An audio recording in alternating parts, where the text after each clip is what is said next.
So I recently finished the developmental edits on my current work in progress, Alexia Legends 2, and I thought I would make a video sharing my current process, a breakdown of what I did and my timeline, and a few comments from the writing community over on Instagram.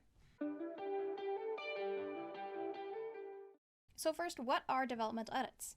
Developmental edits are usually the first round of editing that you do after your first draft of a completed novel, and they usually include big picture changes like things to the story and character arcs. When you're making developmental edits, you're not so much focused on line-by-line things like grammar or punctuation, but you're more fixing plot holes and adjusting character arcs and changing scenes around. So when do I do developmental edits? Developmental edits are usually done at the end of the first draft or immediately following the first draft. Many writers like to take a break between finishing their first draft and starting developmental edits so they can come back to it with a fresher perspective. On the other hand, some writers go into developmental edits before they even finish their first draft, so it's definitely a spectrum here for what people usually do. As far as I understand this is more common among pantsers, but many plotters change the course of their story partway through too, and so it basically just depends. So in this case, you will either go back and edit everything that needs to be changed before you continue writing your first draft, or you will just leave it and carry on like you have already made those changes. So I did this once while I was writing The Delinquent Crown, and it did not work for me. I just kind of got really lost, and this is definitely something I've learned is a writing weakness of mine. If I start to make changes before I know exactly where I'm going with them, I will feel lost, confused, and I will question every single word that I write because I don't know what's going on. I would really, though, love to get to the point at some day where I could just do this. I could just know where I'm going, but stop drafting and go fix stuff before I continue drafting, because I can see where that would be really helpful in certain situations. For now, though, I'm just going to have to stick to my current way of doing things, which is to make lots of notes as I go and then finish my first draft, and then go back and change absolutely everything. So how do I do developmental edits? I do developmental edits. The only things that I need are my writing program and my notes and my outline. As far as the process for actually making these edits, the process really varies from person to person, so you'll just have to kind of experiment with what works best for you. There are two different methods that I have personally tried for doing developmental edits, and they both kind of have their pros and cons. First is what I don't know the name for, so I'm just going to call it the total read-through method. And in this method, you do basically what the title says. You do a total read-through of your book without making changes. That's kind of the important part. When you're doing this read-through, you basically are writing an entire other novel, except it's not a novel and it's just your notes for what you want to change. This method is helpful for when you're not sure where the strengths and weaknesses of your story lies and you want to get a really good overview before you start making any changes so that you'll know what kind of butterfly effects that these changes might have later on in the story. The con of this method is that you feel like you are not making progress.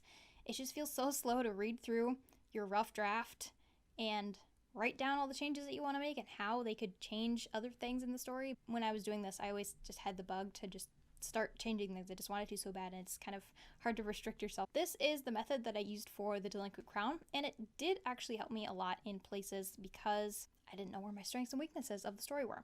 But now that I'm on to the second book in the series, I felt like I had a really good grasp on the story and the plot elements, so I didn't end up implementing this method. I actually started to, but kind of realized a little of the way through that it wasn't necessary because I had such a strong outline and I had so detailed of notes already on what I needed to change. So the other method is pretty much the standard one where you just start. It's that simple. No, but really. So while I was drafting, I was taking notes as I was going. So every single scene or anything that I would find that I think I want to change later, I was already making extensive notes on how things could be adjusted for later on during my developmental edit. This method is better for me because it's faster and it's easier to do when I know there won't be a lot of large changes. The con, I guess, is kind of the same as the pro, which is if you were to underestimate the amount of changes that you think this project is going to need, then you will kind of end up probably wasting some time when you realize that there's way more you needed to do. I have a quick question. When you're doing your developmental edits, is this a part where you have already researched the things that you don't know enough about? So just say it's cake decorating. Is this during the developmental edits where you put extra details like that kind of stuff in? For me, those kind of things definitely come at a later point, as long as I know they won't impact any story elements or the rest of the scene. Like, oh, they said they were going to do XYZ, but nobody who's an expert, whatever, would do that at this time of day or whatever. So like, I would research things while drafting and outlining to the extent that I understand a very basic level that no wrong information I have could cause issues. Okay. But for me, yeah, during developmental edits, but it's even more of a second pass kind of thing for me. Okay. So, I mean, it totally depends on the person. Mm-hmm. So if it's like, what breed of horse are these and what does the tack look like? That's not important to my drafting phase or my developmental edits, because I'm not changing that kind of stuff for developmental edits. Changing this scene needs to change, and actually this scene needs to be 3 chapters up, and so that changes these 4 scenes, because then they say they went from this place to this place, but now I have to change all this because they're going to, now it's a different time of day, or that kind of stuff, or like fixing plot holes. So yeah, that's my developmental edits. More line edits, so it's somewhere in between. Some stuff yeah, some stuff not. On my Instagram story a couple days ago, I put up a little question to ask you guys about your other struggles, your thoughts on developmental edits. So here are a few of the responses. The first one is struggle, realizing you have a plot hole and deciding if you should work it out or get rid of it. Always a conundrum. I'm fortunate to not have had any major plot hole issues in Alexia Legends, the series so far, first book or second book, but I definitely get opinions from both my critique partners and my alpha readers when I come across something like this, because I don't want to make changes too fast. When it comes to deciding to make changes for a plot hole or problem, I always try and take a lot of time to think about it and figure out what kind of things this change might affect in other parts of the story. I also like to talk it out with somebody, do a lot of free writing, and just kind of getting all the ideas out there that I can for how to maybe solve an issue, so I can kind of pull the best ideas that I can find together. Number 2 is actually a question. It is, how do I know when I'm done with my developmental edits? So I know I'm done with my developmental edits when I run out of stuff to do on my checklist. For me, it's kind of an ongoing process, so I don't really consider my developmental edits done until after my CP has kind of given me a sanity check.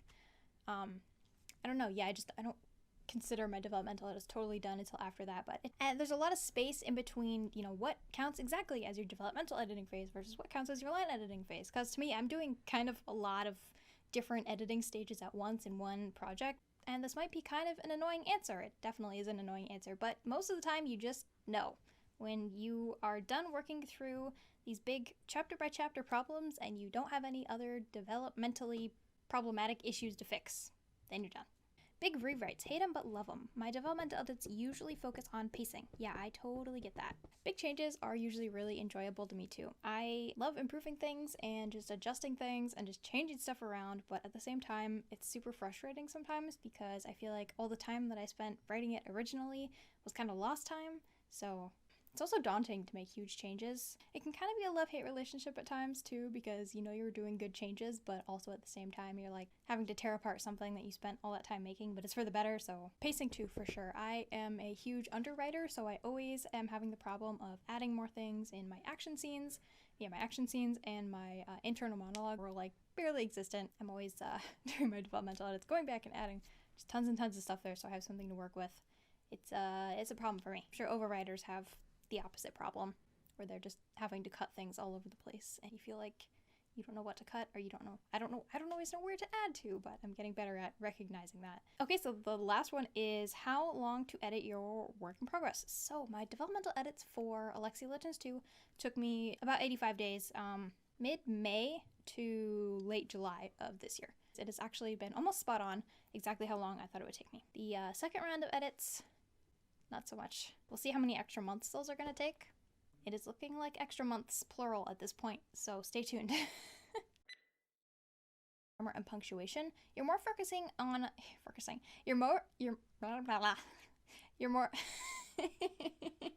You're more focusing on things like character arts and...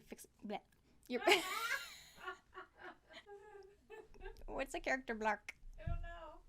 If you'd like to dive into my world of Alexia, you can start with the free short story Age of the Gods over on my website, cindyfaith.com. I will link it down below. It's totally free.